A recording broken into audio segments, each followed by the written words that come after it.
ikja jonë në male. Një pikë e rëndësishme që duhet të kemi kujdes është porosia e Zotit ton. Kur të shihni pra neverinë e shkretimit që është parathën nga profeti Daniel, që ka zënë vend në vendin e shenjtë, atëherë ata që janë në Jude le të ikin në male. Tek Mateu kapitulli 24 vargu 15 deri 16. Çfarë na thot këtu Zoti ynë? Se kur të shohim neverinë e shkretimit që të zër vend në tempullin e shenjtë, atëherë judejt të ikin në male që të fshehen. Bëni kujdes se Zoti ynë është i qartë se kur saktësisht do të duhet të ikim në male dhe kodra. Kur? Atëherë kur të shohim neverinë e shkretimit të qëndrojë në vendin e shenjtë, as pak apo shumë më parë dhe as pak apo shumë më vonë, por atëherë dhe vetëm atëherë. Të mos të mashtrohet dikush për njërën apo tjetrën arsye dhe qëndron në fshatin apo qytetin ku banon, kur të shohi apo të dëgjoj se u fronëzua Antikrishti si mbreti global, si Mesia, si shpëtimtar, si Perëndi, duke kërkuar të adhurojnë të gjithë banorët e dheut. Kjo në 3 vitet e gjysmë të dyta të Antikrishtit. Me njëherë ku do që të jeni, çfarë do që të bëni, ikni me njëherë në kodrat dhe malet që u ndodhen afër apo larg. Mos mendoni për asgjë, as për pasuri, as për shtëpin, as për makinat, as për dyqanet, as për parat, as për kafshët, as për shokët e të afërmit, as për familjen, as për prindrit, për fëmijët, burrin apo gruan, për asgjë. Tek Zanafilla, kapitulli 19, vargu 17, thot: vraponi që të shpëtoni, ikni me vrap kodrave që të mos vriteni. Ai që është lart përmbi çati, na thot Zoti ynë, duke dashur të na theksojë që të mos humbasim kohë me gjëra të vogla, të mos zbresi poshtë në shtëpi që të marrë diçka. Ai që do të ndodhet në ar, të mos kthehet në shtëpi që të marrë gjërat e tij. Kudo që të ndodhen njerëzit, të mos kthehen në shtëpitë e tyre, në fshatrat e tyre, në qytetet e tyre për asnjë arsye. Dhe kjo sepse nuk e dim nëse do të mund të arrijnë të bëjnë atë që kanë në mendje, sa do e rëndësishme që të jetë, dhe nëse do të ndodhi diçka shumë serioze dhe e papritur, e cila do t'i pengojë më pas që të largohen për në male. Të mos harrojmë se shumë herë në jetën tonë kanë rëndësi të madhe edhe minutat, edhe sekondat. Shumë njerëz kanë shpëtuar ose humbur për çështje minutash apo sekondash, që shkuan më shpejt ose më vonë. Le të marrim masat tona dhe të bëjmë shumë kujdes. Nuk duhet ta marrim lehtë këtë çështje, sepse është për jetë a vdekje. Dhe nëse ka, që patjetër do të ketë, persona apo gjëra që na interesojnë, i duam, le të marrim masat dhe të përgatitemi të bëjmë çfarë mund të bëjmë që tani që kemi kohë. Por do të thot dikush: nëse dikush do që të mos largohet, që të ndihmoj dikë që është i pamundur, ose të mbështesi shpirtërisht dikë, ose të luftoj Antikrishtin dhe instrumentat e tij, ose edhe të martirizohet, nuk mund të rri, nuk mund ta ketë këtë mundësi, nuk do të jetë gjë e mirë dhe e bekuar. Përjashtime gjithmonë ka, ashtu edhe këtu. Patjetër që edhe atëherë do të ketë zgjedhur nga Perëndia që do të luftojnë Antikrishtin dhe veglat e tij, me guximin e tyre, me prezencën e tyre, me durimin e tyre, tek torturat dhe me martirizimin e tyre. Por këta do të jenë shumë pak, do të jenë përjashtime. Shën Qirilli i Jeruzalemit thot: prandaj, duke njohur Zoti fuqinë e madhe të kundërshtarit, u thot njerëzve të tij: atëherë ata që do të ndodhen në Jude, le të ikin në male. Por nëse dikush ndihet shumë i fortë dhe i qëndrueshëm, sa t'i bëj ball Satanait, le të qëndroj, sepse nuk dua të dëshpëroj ata që përbëjnë nevrat e trupit të kishës, dhe le të thot: kush mund të na ndaj nga dashuria e Krishtit, siç thot tek Romakët kapitulli 8 vargu 35. Sa do të jemi të dobët dhe të friksuar, duhet të sigurojmë veten tonë duke ikur, ndërsa të fortët le të përgatitemi për të qëndruar dhe të luftojmë, sepse do të ketë atëherë dëshpërim të madh, të tillë që nuk ka patur qysh kur u krijua bota e deri më sot, dhe as do të ketë në më në të ardhmen. Por nuk mund të themi se çfarë ka caktuar Perëndia për gjithë secilin nga ne. Për Perëndin luajnë rol të madh shumë gjëra. Pse bëjmë atë që bëjmë, si e bëjmë, cili është qëllimi ynë, çfarë duam të arrijmë, cilat janë motivet e të tjera e të tjera. Perëndia që paranjeh të gjitha para se ato të bëhen, do t'i analizojë të gjitha të mësipërmet dhe do të gjykojë si gjithmonë me drejtësi. Kush beson se ka fuqinë të durojë të gjitha ato gjëra të tmerrshme dhe të frikshme që do të bëhen nga Antikrishti, le të qëndrojë dhe të mbajë pasojat. Ajo që është e sigurt dhe do të këshilloja në një rast të tillë është ajo që na thot vetë Zoti ynë, por edhe shumë shenjtor. Atëherë, kush ndodhet në Jude, le të ikë në male. Tek Mateu, kapitulli 24, vargu 16, dhe tek Zbulesa, kapitulli 18, vargu 4. Pastaj dëgjova një zë tjetër nga qielli, duke thënë: Dilni prej saj, o populli im, që të mos bëheni pjesëtar të mëkateve të saj dhe të mos merrni nga plagët e saj. Të mos qëndrojë asnjë dhe për çfarëdo lloj arsyeje mbrapa, në qytetet apo fshatrat ku ndodhen, apo edhe në çdo vend tjetër, por të largohet për në kodra dhe male, që të mos dënohet bashkë me mëkatarët dhe të marrë bashkë me ta ndëshkimet që do të dërgojë Perëndia. Këtë na urdhëron Zoti ynë, por këtë na thon dhe na këshillojnë edhe shenjtorët tanë. Dhe kjo, sepse do të jetë shumë e vështirë të largohet dikush nga truket, dinakërit dhe grackat e Antikrishtit dhe të instrumentave të tij, por dhe të duroj dëshpërimet dhe vuajtjet e mëdha dhe torturat e ndryshme. Do të jetë krenari dhe mendje madhësi e madhe të mendoj dikush se do të mund të duroj dhe t'ja dalë mban me fuqinë e tij. Dhe duke qenë se Perëndia nuk i duron kryelartët dhe mendje mëdhejt, do t'i lerë vetëm të gjithë këta pa asnjë ndihmë, me përfundimin të mos durojnë dot dhe t'i nënshtrohen Antikrishtit. Veç kësaj, Perëndia na e ka theksuar shumë herë se nuk duhet ta provokojmë e ta tundojmë nëse do të na shpëtojë në raste të tilla apo jo. Tek Mateu, kapitulli 4, vargu 7 thot: Mos e tundo Zotin, Perëndin tënd. Ndryshe është kur gjendemi në një situatë vështirë pa djenin ton, pa e kërkuar ne. Atëherë, sigurisht që do të ndërhyjë që të na mbështesi, të na ndihmojë, por edhe të na shpëtojë. Por do të pyesin me të drejtë disa: çfarë do të bëjmë në mal? Çfarë do të ham? Çfarë do të pim? Ku do të flem? Ku do të gjejmë rroba të vishemi e të mbulohemi? Po të sëmurët, si do të bëjmë? Ku do të gjejnë ilaçe? Po gratë shtazana, si do të lindin? Si do të rrisin fëmijët e tyre? Askush se vë në dyshim, të dashur vëllezër, se do të vinë ditë të vështira dhe dëshpërime dhe prova të mëdha për të gjithë ne. Prandaj na e thekson Zoti ynë tek Mateu, kapitulli 24, vargjet 19 deri 22, ku thot: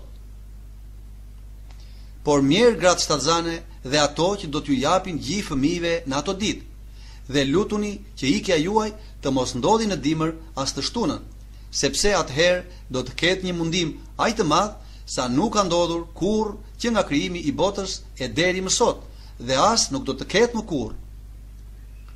Dhe po të mos shkurtoheshin ato ditë, asnjë mish nuk do të shpëtonte, por për shkak të zgjedhurve, ato ditë do të shkurtohen.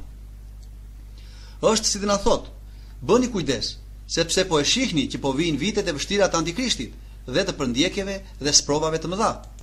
Bëni kujdes dhe mos u lidhni pas gjërave dhe të mirave materiale. Bëni kujdes të mos ngeleni shtatzan dhe të mos keni fëmijë të vegjël në gjë në atë periudhë, sepse sa do të kenë, mjerë ato. Atëherë do të aplikohet shprehja: vraponi që të shpëtoni, që thuhet tek Zanafilla, kapitulli 19, vargu 17. Pa mendoni sikur të jetë edhe dimër, me të ftohtin e acart dhe me borë, dhe të jetë ndonjë shtatzan, apo të ketë dhe fëmijë shumë të vogël që do qaj, do të kërkojë ushqim, nuk do të mund të ecë, do të tradhtoj kështu edhe vendin e atyre njerëzve ku janë fshehur e të tjera e të tjera. Çfarë mund të bëj kjo grua? Si do të mund t'ja dalë mban? Prandaj, veçanërisht ju gra, bëni kujdes me çështjen e shtatzanisë që këtej tutje. Çështja është shumë kritike. Do të thoshim për jetë vdekje. Dhe sigurisht, nëse ndodhi që të vi fëmijë në jetë në ato ditë, Patjetër që do ta pranojmë me dashuri dhe dëmshuri, ashtu siç duhet. Dhe me që pyetjet mund të jenë të shumta për këtë periudhë kaq të vështirë, le të themi 2 fjalë edhe për këtë.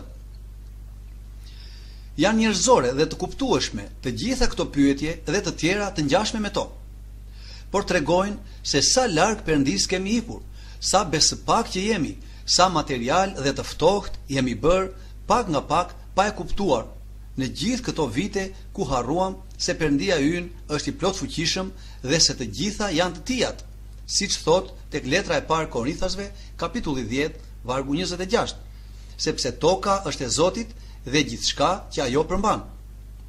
Të gjitha, çdo gjë që ekziston mbi tokë dhe jo vetëm, i krijoi nga Hiçi, Perëndia ynë. Të gjitha janë të tijat, dhe me që të gjitha janë të tijat, dhe me që është aty ynë, dhe ne jemi fëmijët e tij, ato na përkasin të gjithëve ne. Në qoftë se baba ynë trupor ka bërë shumë për ne dhe ka treguar dashurinë dhe mbështetjen e tij në çështje shumë serioze, është ndonjëherë e mundur të mos na mbështesi për gjëra dytësore dhe të vogla?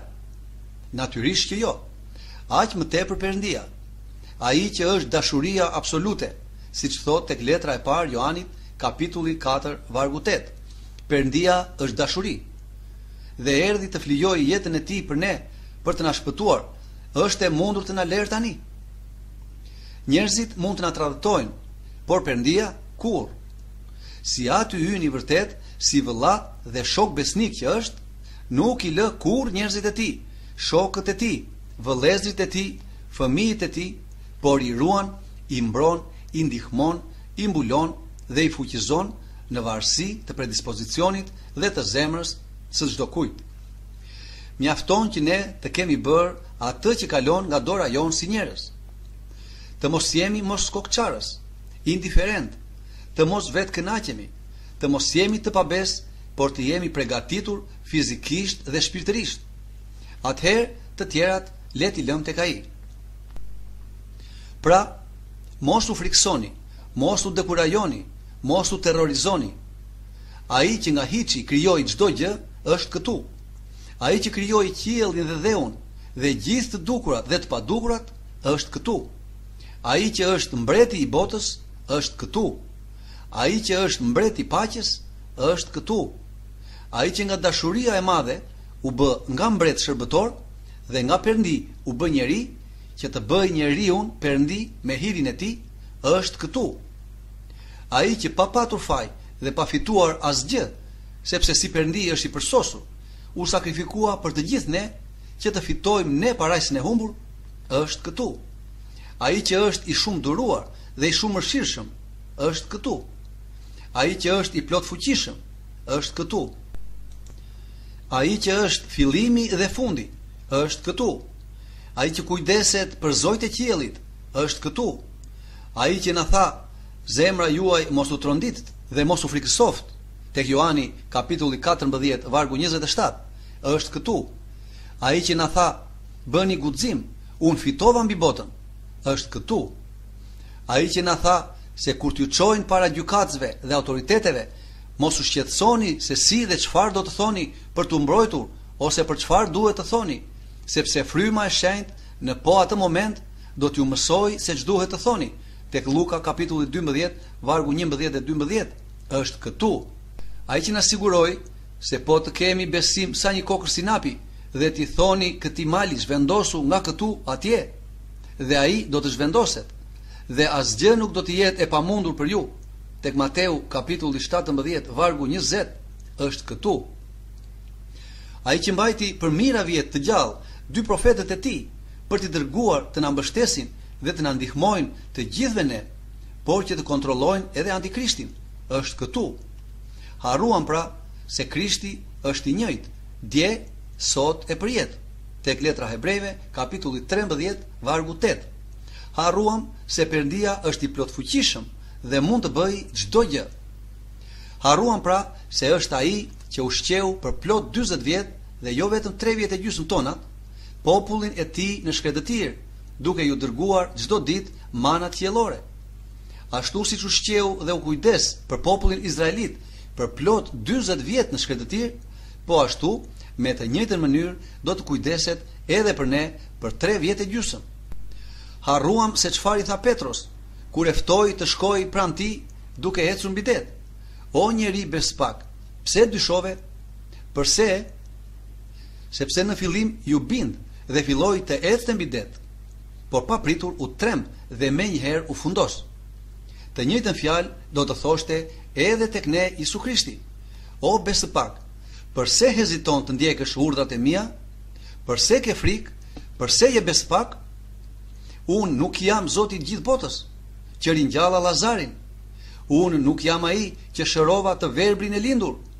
Unë nuk jam ai që ngrita në këmbë të paralizuarin për 38 vjet në krevatin e tij.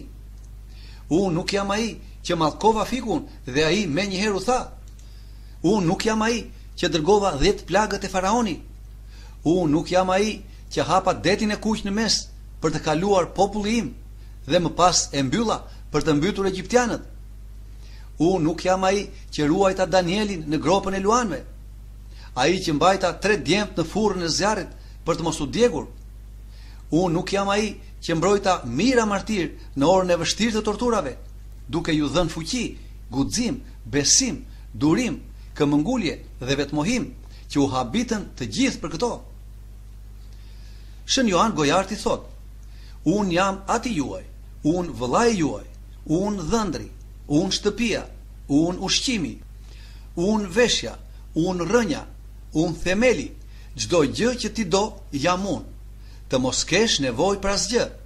Unë edhe do të të shërbej, sepse erdha për të shërbyer dhe jo për të më shërbyer.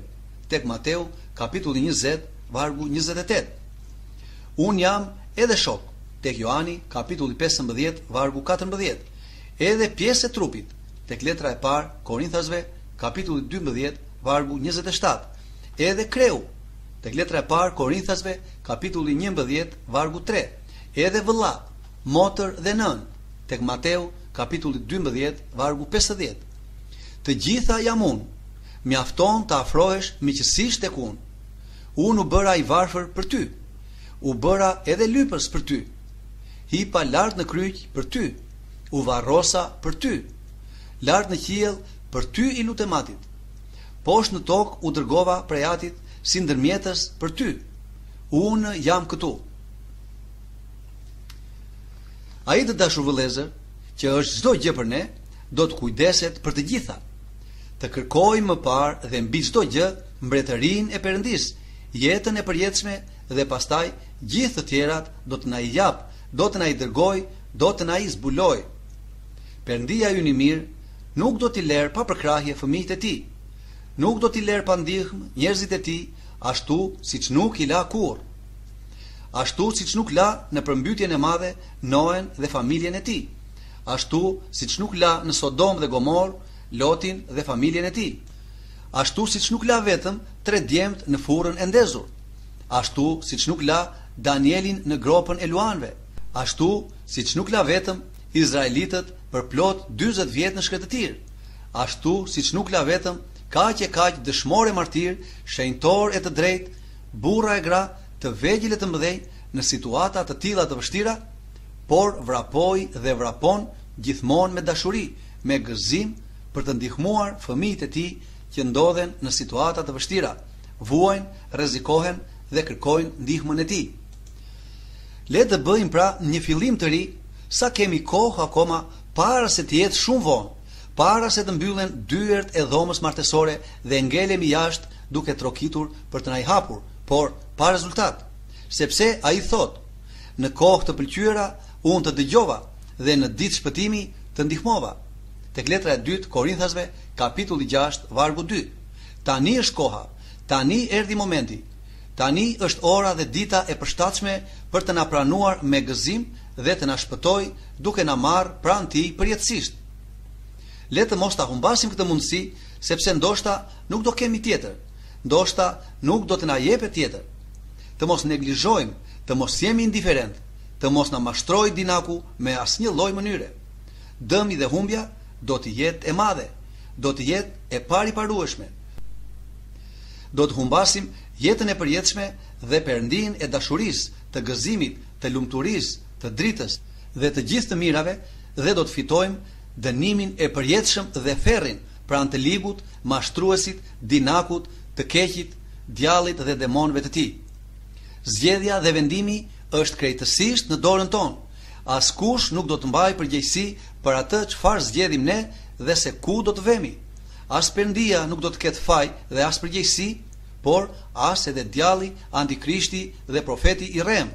Ata punën e tyre bëjnë. Ne jemi ata që vendosim se kë do të ndjekim nga pas. Perëndin apo djallin, antikrishtin dhe profetin e rrem. Zgjedhja është e jona. Tek Jeremia, kapitulli 21, vargu 8, thot: Po ju vë të zgjidhni midis jetës dhe vdekjes.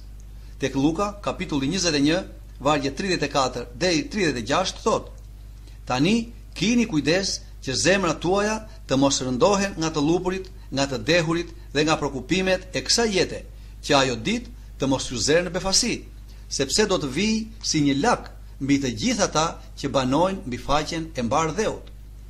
Prandaj, rrini zgjuar dhe lutuni kurdoherë që të çmoheni, të denj, të shpëtoni nga të gjitha ato që do të ngjasin dhe të dilni para Birit të Njeriut.